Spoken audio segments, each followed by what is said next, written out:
Hey everybody, what is going on, and welcome to another video.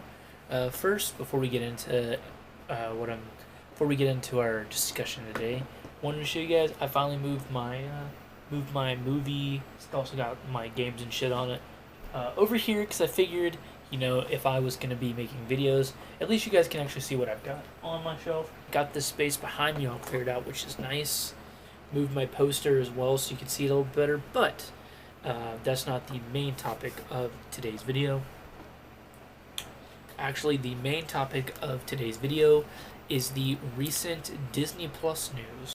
The recent news that apparently Disney is going to be not only merging both Hulu and Disney Plus together into one app, but they're also going to be cutting back on the shows that they're producing. They're also apparently going to be removing some shows off of their current platform, or from, they say, streaming services. So whether or not that means they're actually going to be removing them from Disney or from other competing streaming services, I'm not really sure what that really means, but what I think it means is that they're going to be removing stuff off of Disney Plus.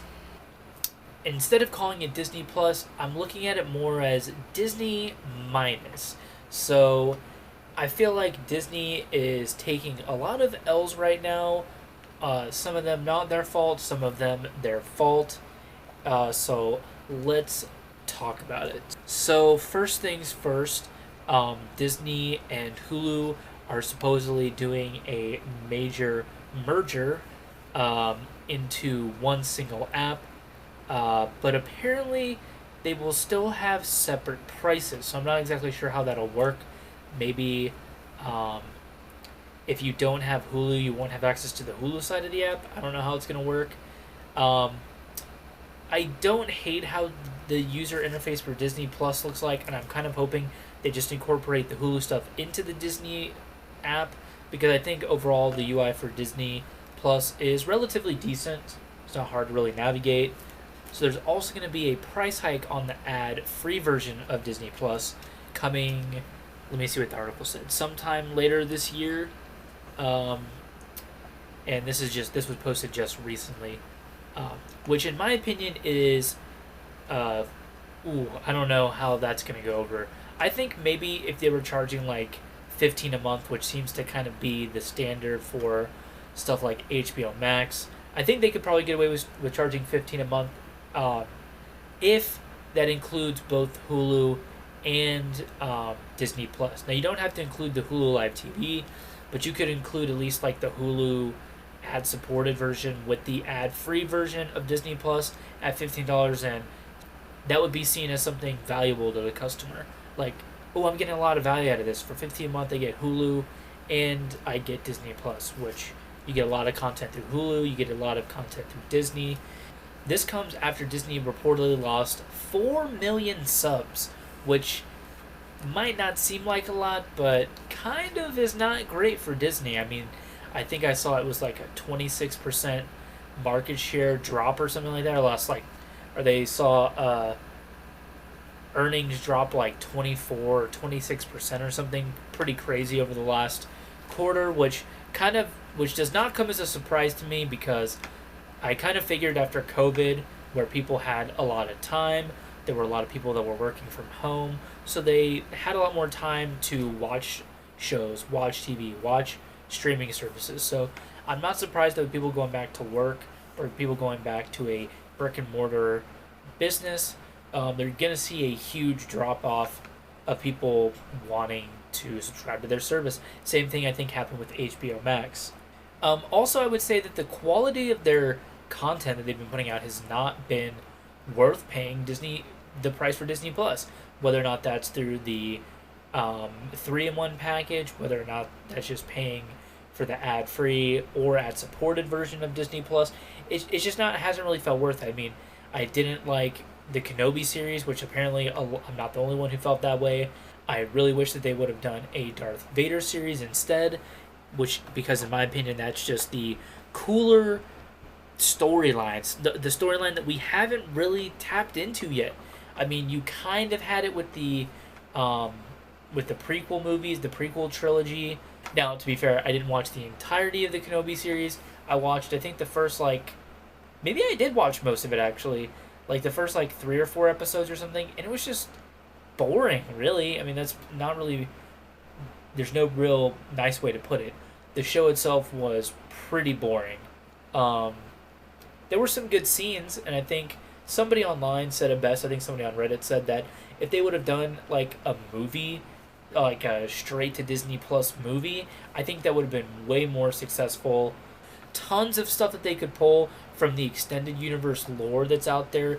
Highly regarded books from the Star Wars franchise that they could be pulling stuff from, and they just, I'm not sure if they're not doing it or what's going on, but after they handled the sequel trilogy, so that's just another reason why they're losing so many subscribers. They're just not putting out good content, and they've also said that they're going to be scaling back content. So currently, the ad-free version of Disney Plus costs $7.90, or the ad-supported is $7.99, and the ad-free is $10.99. Which I don't know why they have that tiering. You should just charge $5 for the ad-supported, $10 for that. So when you increase, you could increase it to like $9.99 for the ad-supported version, and then charge $15 for the Hulu ad-supported plus the Disney ad-free, and then I feel like you are offering your customers a decent value, and you do that, and you're more likely to get a lot more of those subs back, I think.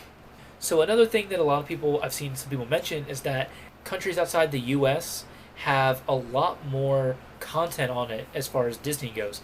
They have a bunch of the Fox stuff. We don't have. Now, it says we don't have the X-Men Days of Future Past franchise, I guess if you want to call it. I thought that they were on there, but maybe I'm wrong about that. They do have the X-Men animated series on there, which is really nice. They don't have the X-Men Origin movies. Again, I was trying to look up what the difference was between the content that's currently on the American version of Disney Plus and the stuff outside of it. And honestly, it's really hard to find like what exactly is missing. But as far as I can tell, it's just a lot more of the adult oriented movies and TV shows are not on there. And in the US, it definitely seems like they're really marketing it towards kids. But the truth of the matter is, kids aren't the ones that are going to be buying these streaming services. It's going to be adults. And if they just don't feel like they're getting anything out of it of value to them, then they're not going to subscribe. You know what I'm saying? Like, if there's nothing for me to watch on Disney Plus and it's just all kid stuff, I'm not going to subscribe to it. I subscribe to HBO Max. I subscribe to Netflix. I have Prime Video through Prime. So that is the streaming services I use. And then I use YouTube, obviously. I watch tons of stuff on YouTube.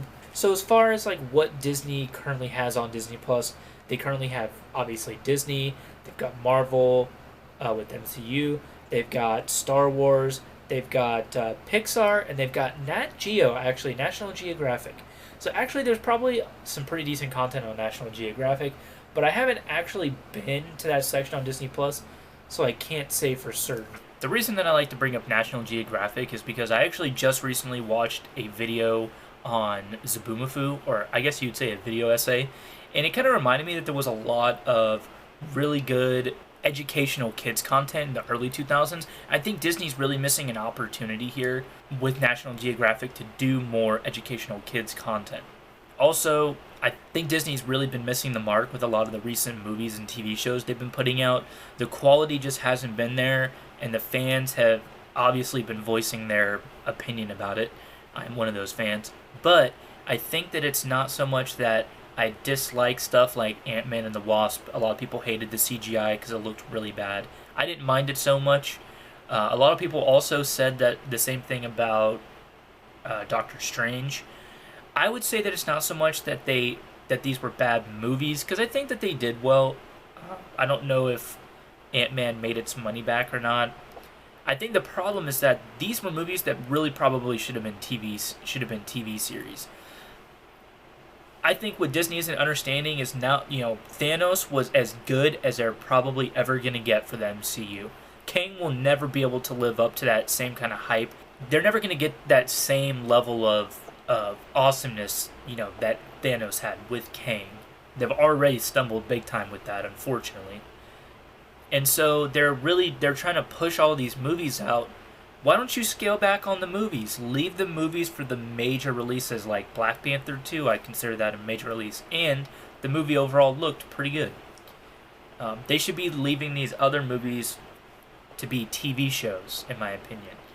Ant-Man and the Wasp could have been a TV show, and honestly, I think if it would have been a TV show, it would have been better received by the fans. People wouldn't have had as big of complaints about the CGI. Loki was really good. It probably could have been a movie, honestly, but they decided on a TV show. But why didn't they do that for these other movies? Doctor Strange could have been a TV show. And honestly, think, again, same thing as Ant-Man and the Wasp, would have been better received by the fans. So I think if Disney would just kind of take a look at what they're doing and how they could change it up, but I think that, putting it out on their own platform will save them money in the end. And doing a TV show will allow them to possibly make it cheaper, and there's not going to be as big of a time crunch on trying to do CGI and special effects and things like that. They're raising the price of their services, which I think is crazy. I think they already don't offer enough content for it to be worth it when you compare them to something like Netflix or Hulu. It's crazy to me to say that Disney Plus doesn't have enough content with all the different companies that it owns now. But I've just seen most of the stuff that they're showing. Like, most of the good stuff that's on there, I've already seen. So it's not like I'm really interested in going back and watching it. I already own all the Star Wars movies. I pretty much have all the Marvel movies. I own those on either Blu-ray or DVD. I own pretty much all the Disney movies on DVD from back in the day, all the good ones at least. I've seen pretty much most of the Pixar movies I want to watch, and all the ones I wanted to watch from when I was a kid. We've watched them to death. So what I'm trying to say is that I just don't feel like what they're doing is at all good for their business model. They're just raising the price because they lost customers, so they're trying to make that money back from the customers they currently have. But in my opinion, if you're a parent, there's way more cheap, free, better kids content on something like YouTube than you're going to get out of Disney. And even for adults, there's not really a lot of content here for you, in my opinion, at least inside the US. Apparently outside the US, they have a lot more stuff available to them. They have a larger range of Fox content, apparently. That's what I've heard. They don't have the same star power that they did. And if you look at Marvel, for example, they've lost a ton of their big name actors. Chris Evans is gone. Robert Downey Jr. obviously is gone from Marvel. I'm trying to think of who else. Scarlett Johansson's gone from Marvel. All the big names that were drawing people in are gone from Marvel. So they're kind of trying to scramble to make something here, but they don't really need to. I think if they would just kind of focus more on the TV shows and building up their Disney Plus library of content, they'd be better off than what they're doing now. So yeah, that's pretty much it, guys. I just wanted to kind of talk about what's happening with Disney. And if you guys have anything you want to talk about or questions you want to ask or whatever, leave it in the comments. If you want to subscribe. Not going to bug you too much about that. I would appreciate it if you guys liked the video, And yeah, that's it. Thank you guys for watching.